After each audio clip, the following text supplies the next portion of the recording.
no livro São Mateus,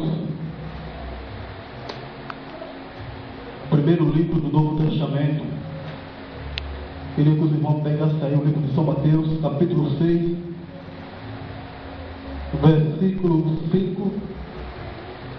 Aliás, capítulo 6, versículo 6 ao versículo 3, diz assim: Mas tu, quando orares, entra no teu aposento, e fechando tua porta, ora a teu Pai que está em secreto, e teu Pai que vê em secreto te recompensará publicamente. E orando não usei vãs repetições, como os gentios que pensam que por muito falarem serão ouvidos. Não vos assemelhei, pois, a eles, porque vosso Pai sabe o que vos é necessário antes que vos lhe pedides. Porquanto vós orares assim: Pai nosso que estás no céu, santificado seja o teu nome. Venha o teu reino, seja feita a tua vontade, assim na terra como no céu. O pão nosso de cada dia nos dai hoje. Perdoa-nos as nossas dívidas, assim como nós perdoamos aos nossos devedores. E não nos induz à tentação, mas livra-nos do mal, porque teu é o reino, o poder, a glória para sempre. Amém? Amém. Amados, queridos irmãos, estamos diante de uma leitura que o Senhor Jesus nos conceda, que falaremos nesta noite. Exatamente, palavras que tocam profundamente no nosso coração quando nós abrimos a nossa Bíblia, no livro de São Mateus, capítulo 6, versículo 6 em diante, que nos dá um reflexo de um entendimento para os cristãos e para aqueles que não são cristãos. O versículo 6 diz: Quando tu orar, entra no teu quarto, no teu aposento, fecha a tua porta, e em secreto você ora a Deus, que também está pronto para te ouvir em secreto. Este versículo nos chama a atenção porque muitos cristãos não têm conhecimento. Quando a Bíblia deixa claro o nosso entendimento, examinar as Escrituras, muitos cristãos só fazem a ler, e às vezes, a maioria das vezes, quando está no culto, quando ele não está no culto, a Bíblia fica em cima da igreja, fica em cima da televisão, em cima do rádio, na cabeceira da cama, em qualquer outro lugar, a não ser em uma situação onde ele pudesse abrir a Bíblia e a ler e a meditar na palavra de Deus. Este versículo que foi lido nesta noite, ele nos dá uma referência a respeito de como se deve orar. Eu poderia já citar aqui para os irmãos 4 exemplos de oração.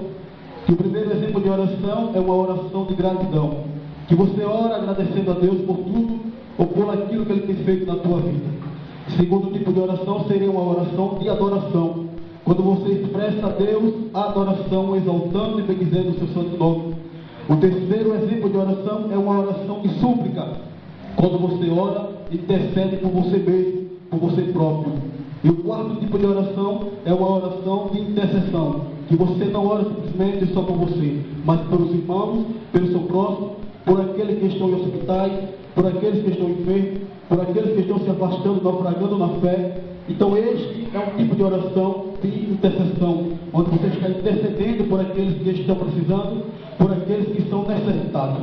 Amados irmãos, este versículo nos dá ênfase e destaque à nossa vida, porque muitos dos cristãos faz uma gangorra na sua vida de altos e baixos, de complexidade, de dogmas, que não conseguem entender a Bíblia. E com questão a este versículo, para os cristãos evangélicos, esta aqui é a oração do Pai Nosso, mas para aqueles que não são evangélicos, tem este tipo de oração como uma reza do Pai Nosso.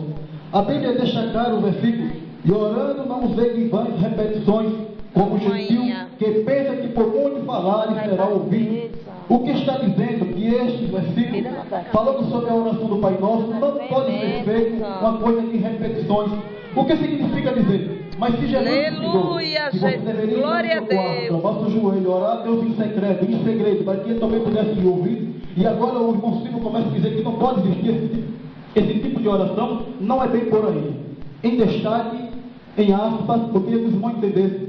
Para os cristãos aqui é a oração do Pai Nosso. Jesus não quis dizer exatamente que você deveria chegar diante do seu quarto, da cabeceira da cama, dobrar o joelho e orar a Deus exatamente do jeito que está aqui. Pai Nosso que está no céu, santificado seja o teu nome. E é interessante que muitos cristãos ainda fazem isso. com mais de 5 anos na igreja, com mais de 15 anos na igreja, com mais de 20 anos, ainda faz aqui a oração do Pai Nosso. O versículo está dizendo, não usei de vã repetições. E por que Jesus falou sobre a oração do Pai Nosso? Jesus aqui fez uma oração modelo. O que significa a oração modelo? É aquilo que serve de exemplo. É aquilo que dá referência, um protótipo, aquilo que é exemplo. Olha, se eu pegasse essa minha camisa e passasse para uma costureira ou para uma alfaiate e dissesse assim, eu quero que você pegue essa camisa e faça aqui 10 cópias. Então teria aqui um modelo de uma camisa, que seria esta minha, manga longa, camisa cinza, desta cor, desta maneira, desse mesmo jeito. O que Jesus quis expressar foi a oração modelo. Jesus disse assim, quando tu orar, dizer assim, Pai Nosso que está no céu. Não precisa ser exatamente esta oração do Pai Nosso, do jeito que está aqui, porque se a gente fazer da mesma maneira que está aqui, estamos usando repetições, e repetições Aleluia, não é uma glória a oração, Deus. porque existe uma diferença entre a oração e a reza, onde a oração você tem um diálogo com Deus, você conversa com Deus, e expressa aquilo que você está sentindo, seja de aflição, de alegria, de gozo, de ânimo, pela sua família, por você, pela alegria, pela bênção que você recebeu. Isto é uma oração, é você travar o seu joelho e orar a Deus em um diálogo, em uma conversa com Deus. Mas a reza é diferente, é repetições de palavras. Você pode fazer 20 tipos desse tipo de oração, pode fazer 100, pode fazer 300, pode fazer 500, mas vai ser a mesma coisa, as mesmas palavras. Quando você ora a Deus, você está buscando a Deus algo do teu íntimo e do teu coração, daquilo que você almeja e daquilo que você deseja. Então ele está deixando claro para nós, mas tu quando orares, entra no teu quarto, no teu aposento, fecha a tua porta e ora ao Pai que está em secreto. Uma certa-feira, eu fiz uma loucura, dobrei meu joelho e fiz uma oração. E eu deixei o diabo doido. Você quer saber como é que você deixa o diabo doido? Eu orei só com um pensamento, batendo só a boca. E nesse momento, eu entendo pela fé que ele não entendeu nada. Só que entendeu foi Deus. Porque a Bíblia diz que Deus tem 3 atributos. Ele é onisciente, sabe de todas as coisas. Ele é onipresente, ele está em todo lugar. Ele é onipotente e tem todo o poder. Todo o poder está nas suas mãos. Está escrito no livro de Deuteronômio, no capítulo 32, versículo 39, eu tenho poder de matar e poder de ressuscitar, poder de ferir, poder de sarar. Todo poder ostenta assim em suas mãos. Então ninguém pode se comparar ou igualar a Deus. Ele é onisciente, onipresente e ele está em todo lugar. Por isso, quando eu dobrei meu joelho, eu comecei a orar a Deus em pensamento. E eu acredito que o diabo ficou doido, não entendia do que eu estava falando, porque ele não é onisciente, ele não sabe. Mas a partir do momento que você dobra o seu joelho, você ora com a sua boca, palavras verbais, vocábulo que sai da sua boca, que expressa diante de Deus, falando, ele está ao seu lado, ouvindo aquilo que você está falando, para depois sair para te atormentar, para tentar impedir a tua oração, tentar impedir que a tua oração que tu orou não chegue até o trono da infinita misericórdia de Deus. Mas quando você faz uma oração com o coração, quando você faz uma oração com os sentimentos, com os pensamentos, aí fica difícil dele entender, ele fica doidinho, como uma parada quando a gente pega aqueles sprays de pagonha e aplica nela, né? Fica doidinho correndo na minha casa, foi assim, fica o diabo. Quando você faz isso diante dele, ele não entende, ele fica doido, fica sem querer, sem saber entender. É a mesma coisa quando você é batizado com o Espírito Santo, o Espírito Santo está dentro de você, porque existe a diferença daqueles que são batizados e daqueles que não são. Quando você aceita Jesus como Salvador, o Espírito Santo vem fazer morada dentro de você, porque está escrito que nós somos um templo do Espírito Santo. Então, se ele vem fazer morada dentro de você, é a primeira forma de você ter o Espírito Santo. Mas a segunda forma é quando você é batizado com o Espírito Santo, que você fala em outras línguas. O apóstolo Paulo nos ensinava isso, que quando nós estamos falando em outras línguas, a gente estamos falando bem. Porque a gente não fala com o coração, nem falamos com a cabeça, nem com a própria boca, palavras que nós entendemos, mas falamos palavras que só Deus entende, porque é o idioma que o Espírito Santo nos deu. Quando você abre a sua boca para falar em línguas estranhas, o diabo também não entende, fica louco querendo entender o que você está dizendo. Talvez ele pegasse algum tipo de dicionário, botasse na sua frente, procurasse a primeira palavra que você tivesse falado, ele nunca mais ia encontrar, porque são palavras que são dirigidas pelo Espírito Santo. Aleluia! E nem você que está falando, você entende. Só o Espírito Santo, só Deus, só Deus. Jesus, é verdade. Então isso é um mistério, isso é uma bênção. Apoie, amados irmãos, quando você dobrar o seu joelho, não venha logo em sua cabeça, Pai Nosso que está no céu, santificado seja o seu nome, e venha fazer a oração do Pai Nosso.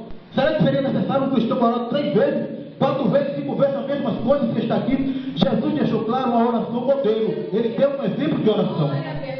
E o que nós devemos fazer quando estiver orando? Primeiramente, quando você dobrar o seu joelho, não vá pedir logo a boca, Jesus me dá uma casa, me dá um carro, me dá um emprego. Não. A oração tem que ser de acordo com o modelo que Jesus nos deu. Primeiro, uma oração de agradecimento. Agradece a Deus pela tua vida, agradece a Deus pela tua família, agradece a Deus pela tua eu te agradeço. Agradece a Deus pela prova no sim, porque está escrito que nós devemos agradecer a Deus por tudo que se levanta para verdade. a Bíblia diz que o choro vai durar uma noite, mas a alegria vem pela manhã. Eu creio nesse mistério, aleluia. No livro de Efésios, capítulo 11, que a fé é o firme fundamento daquilo que você não vê, mas é a prova daquilo que você espera. O que significa? Você não está vendo a sua bênção. Está distante, talvez esteja muito distante de você, não sei quantos anos. Eita, aleluia, glória a Deus. Mas você tem que crer e acreditar que aquilo vai acontecer na tua vida. Eu creio no nome de Jesus, aleluia. No nome de Jesus. Impossível é romper o inexplicável. Eu creio, meu Deus. Aquilo que é sobrenatural não se explica, porque se explicasse não era sobrenatural, não era um milagre da parte de Deus. Jesus, quando é você através do joelho e orar a Deus, agradeça a Deus pela tua vida, pela tua família, por tudo que Deus te dá. Glória a Deus. Segundo você, nesta oração, você aplica uma oração de adoração. Você adora a Deus, glorifica o nome de Jesus. Não precisa necessariamente você estar abrindo a boca dizendo glória a Deus, glória a Deus, glória a Deus. Não precisa necessariamente. Quando você adora a Deus, você adora com o seu corpo, com sua alma, com o seu espírito. Quando você anda na rua, as pessoas olham para você e dizem, esse aí é crente, essa é crente, eu queria ser comparado a essa pessoa, eu queria ser parecido com ela, eu vou ser crente por causa dela, pelo exemplo de vida que ela tem. Então a maneira que você está glorificando a Deus, e você glorifica a Deus e nem percebe, porque você tem uma vida de comunhão com Ele. Terceiro, quando você orar a Deus, aí você aplica a gratidão, a adoração, aí vem para súplica, suplicar a Deus pela tua vida, para que Ele venha colocar você nos seus caminhos, para que Ele venha fazer com que você permaneça, nunca venha naufragar na fé, nunca venha apostatar na fé, deixar a fé cristã, a fé a qual você pertence, a igreja que você é denominada. Porque se você tem que seguir uma igreja, você tem que procurar uma igreja que é de acordo com a Bíblia Sagrada. Então, se você está na Assembleia de Deus, não valoriza a Assembleia de Deus, dê glória a Deus, porque nós estamos servindo a um Deus que é santo, que é verdadeiro, que é poderoso e que está dentro de nós. Em quarto, aleluia, Jesus, glória a Deus. Olhe pelo pastor, olhe pelo presbítero Ismael, olhe pelos irmãos que estão aqui, para aqueles que se levantam contra você, para aqueles que te perseguem, para aqueles que dizem que você não tem valor, que você é desvalorizado. Faça uma oração de intercessão, interceda a Deus. Deus abençoa este irmão, abençoa aquela irmã, abençoa este, abençoa A, abençoa B. Então você vai interceder a Deus, e Deus que é Pai, que é Santo, que está em secreto, que está pronto para te ouvir, Ele vai te ouvir e a tua vida será uma bênção em nome de Jesus. Que Deus nos abençoe. Amém.